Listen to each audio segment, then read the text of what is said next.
Here are the horoscopes for the week of the 26th of October to the 1st of November 2020.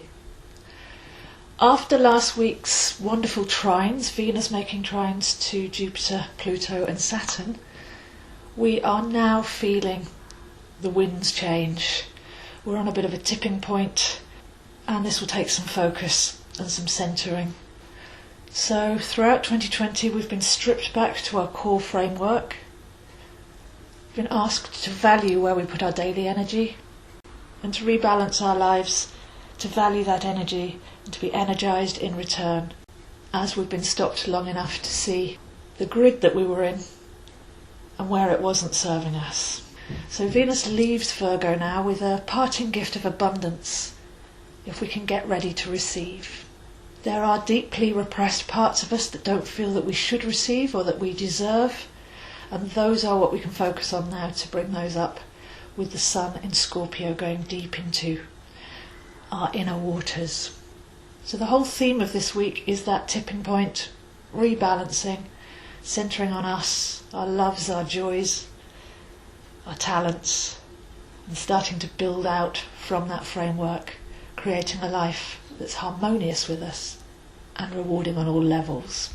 We are still in the Mercury retrograde, and this week Mercury moves back from Scorpio into Libra. So we're going back to the 6th of September to see where our erroneous thoughts and beliefs can be dug up like weeds.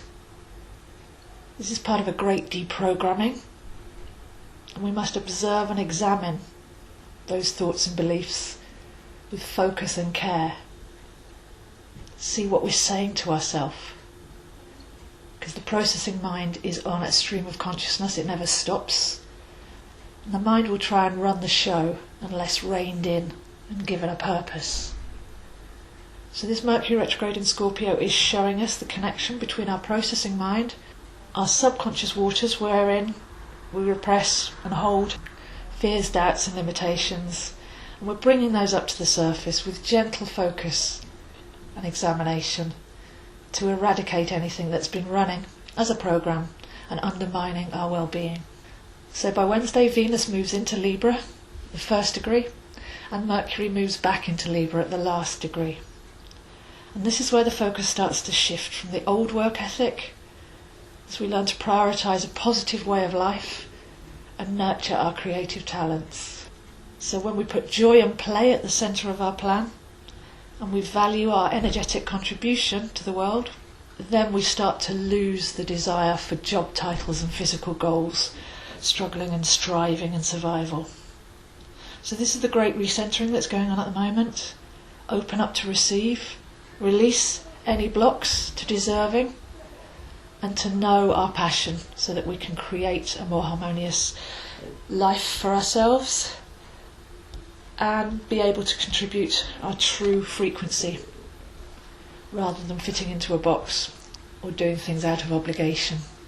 So when we listen to our heart's calling and we apply ourselves, I feel by Thursday we will be attracted to learning the new skills that are required to follow our dreams. So first of all, of course, we have to go in and find our joy and our passion and value our talents and our unique expression. But I feel from Thursday onwards we'll actually start to apply ourselves to the learning part of that, get the new skills, as this gentle transition is taking place where we decide that we deserve the best and we can start to see a way forwards where we can create that and what's required to do that. We're heading towards the weekend where we have a full moon in Taurus. That's 8 degrees Taurus at 14:51 UK time for anyone that's following along. And this is a liberating full moon because the moon is next to Uranus opposite the Sun. So we have the moon and Uranus in Taurus in the second house of value opposite the Sun in Scorpio. So many aspects of this week are calling us to align to soul-centred living. And with this full moon we start to feel our desires and worth as a home space, which is very comfortable, and then Uranus will trigger our independence and unique expression. So we no longer need to fit in, can let go of all the labels and the stories and start to live from the heart in our uniqueness. While opposite the Sun in Scorpio is burning out the false programming in a purging cleanse.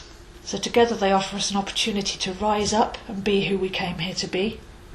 We're no longer able to fit into the old mould, and we face uncharted territory, a world of our own making. So stepping forward like the Fool card in tarot, with hope in our hearts and a spring in our step, faith in our desires, our soul desires, and our ability to enact them, then the rest is up to you. Who are you? What are you creating? Where do you want to go? So after a year of inaction, unbusyness, lack of distraction, it's taken a long, long time to let go of the system. And although we won't be really activating and going forwards until about mid-November when Mars turns direct, Mars is taking us inwards to find that passion and find that joy. But we're starting to get the inkling of that now. So we can incubate that. There's a fire that burns deep within. And the best advice going forward would be, let passion be your guide. So altogether a very liberating, fairly peaceful week. But we're starting to feel that wind change, the scales balance, and the empowerment to create the future that we want for ourselves, now that we've been truly taken out of the system and had long enough to see how that wasn't serving us. So if you'd like to see where this is happening for you, I am available one-to-one for readings, coaching and tuition. This is a fantastic time to get to know your chart, as that is your true expression. In a soul retrieval, we can walk around and look at all the planetary archetypes where they are within you and expand you into your wholeness. And then there's a sense of direction where you can put your energies for best effect. So a fabulous time to either have a reading or to learn more about your soul frequency signature and how you can encompass the best possible you and live from your divine essence. So please do contact me, zoehines7@gmail.com. I post daily on Facebook at AstroZo, on Instagram at zoehines7, and these videos and more are available on my YouTube channel, Zoe Astro. I feel after the 14th of November, when we are going forwards, then that may be when I birth my new website, so please do bear with me for that. But all the information you need is on my posts, or you can just email me if you've got questions. So be gentle, be focused, let go of anything that's contracting, restricting, belittling. And as you start to focus on your passion and find that, allowing yourself to live from that space, deserving to receive, but still not having to know how it's going to happen. We're coming out of that control brain, having to have a plan and a timeline. We're still in the mist, but it's only deep within where Mars is reconnecting us to that inner fire, and sooner or later we'll actually be amplifying that and seeing just how much our world has changed for the better. So those are horoscopes for this week, and I'll see you next week.